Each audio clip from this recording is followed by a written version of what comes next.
Welcome back to another fragrance video. My name is Lois. On today's video, we're going to be discussing Christian Dior's Oud Ispahan. This is a new fragrance to me, but it is not a new fragrance at all. It was released in 2012. It's a unisex amber floral fragrance.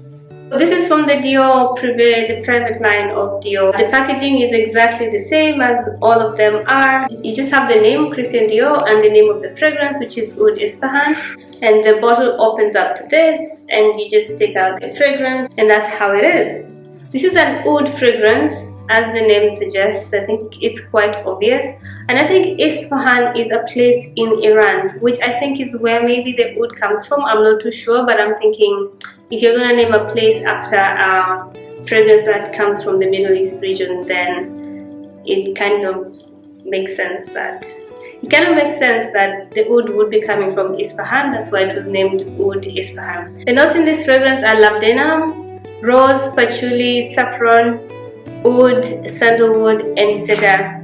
I feel like the general vibe of this fragrance is very Middle Eastern: saffron, rose, oud, sandalwood. Maybe since I've lived here for a long time, this is a really good fragrance for me, or at least my nose is kind of used to this type of fragrance. I know a lot of people don't like oud or are not familiar with it, and the way oud is used in traditional Arabic homes, it's that super strong oud that if you're not used to it, you will never like it. Oud for me is normal. I smell oud everywhere. I think someone once told me Dubai has its own smell, and I think it's good. I think it's just a background of oud that just smells everywhere. This is our 125 milliliters. They come in 125 milliliters, 250 milliliters, and 450 milliliters, if I'm not wrong. It's a good thing that Dior is doing a smaller bottle than their 250, because that one lasts for years and years, and sometimes you just want something to get finished so you can buy another one. So I think it's a good idea to get this 125 ml. So if you really like it, then you can always go back and buy another one, rather than to buy the 250 and then you're stuck with it for years if you don't like it. The projection of this fragrance is very loud. This is when you spray this and it just goes everywhere. You smell it in the room, in the house, on your way, as you go everywhere. So that means the CH is very good, meaning everybody smells you, around you, within you.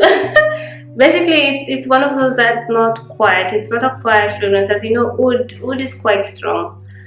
Generally, just oud is a strong fragrance. So it's not, rarely an oud fragrance would sit in the background and just be quiet. So expect loudness, 10 out of 10 projection, 10 out of 10 CH, and it lasts forever. This thing lasts forever on your skin, on your clothes, on your hair. When you spray this, you'll smell it for a good part of the day. Maybe 12 hours you will continue to smell yourself. It's a fragrance that every time you turn around, you smell your Oud Ispahan around. This is an amazing oud and rose fragrance. For me, the rose is a little bit soapy, or I don't know what is soapy in the fragrance, but there's a little bit of soapiness as soon as you spray it, but definitely the oud jumps up and takes over very quickly, and it just spreads out. I really like the mix of the rose and the oud in this fragrance. When I think of oud, I've never thought of oud and flowers, apart from in Lancome's Oud Bouquet, which is like a similar version to this, but it's quite a more tame. It's a tamed down version of this fragrance. That's in my opinion. I don't know if the notes match and everything, but when I first smelled this, I was like, oh my god, that smells like Oud Bouquet, but Oud Bouquet is a little bit more oily. I don't know. That's what I feel. This is a bit more sharp. For Dior's Privé line, I don't know, most of them are quite airy, so it was nice to find that there's punch to it. You know, it's almost like the Amber Nuit, the punch part of it. But I think I'm liking this a little bit more than Amber Nuit, and I don't know why, because I love Amber Nuit very much. But I really like this. Would I wear this as an everyday fragrance? I don't know if you can wear this as an everyday. I mean, you can wear it if you want, but it's one of those fragrances that maybe, just maybe, I would wear in the evenings or in cool weather, because it's quite warm and it's also quite strong. So I don't know how it would do in the middle of summer, especially summer that you're outside, you know, summer that you're outside in the sun sweating. Summer here is hot outside, but we are never outside, so that's why I'm making the difference between summer that you're outside, like literally having drinks on the patio with people. We don't have that here. So yeah, so that kind of summer, I don't know how well it would do. I feel like you'd be overpowered with the scent. It's quite a heavy one, and it sits heavy for a really long time. But do you. If you want to wear it for summer, for winter, for whatever, you do you. But in my personal opinion, I would wear it mostly evenings, and I would wear it in cooler weather. I feel like this is a better composition than the other Dior fragrances. I don't know why, but it feels more thought out. I don't know.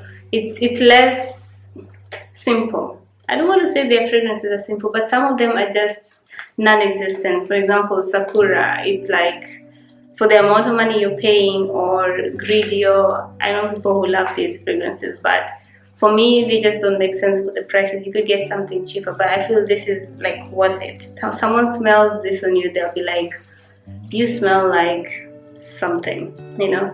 This smells mature, it smells money, it smells Middle East. Actually, this is Middle East in a bottle. If you want to smell like Dubai, Oud Ispahan is for you. It's a very familiar smell of Dubai. Dubai shops, a lot of things in Dubai smell like this. Not exactly like this, but has the influence of oud around it. So if you ever wanted a piece of Dubai in your collection, I think Oud Ispahan fits the bill very well. The price point is the same as all Dior previous price. It's exactly the same. It's I think 1,050 for the 125 ml, and it's 1,450 for the 200, and I think 2,000 for 450 ml. Honestly, I think you should get the tinier one. Oud is a very specific fragrance, or a very specific scent. I don't know if anybody should blind buy such a fragrance, but personally I would really look for, you know, the tiny ones. I don't know how many ml they are, but they have some tiny ones. When you buy something from Dior, they always give you a tiny version of the fragrance. I think both men and women would easily wear this fragrance. I think it would smell amazing on a guy.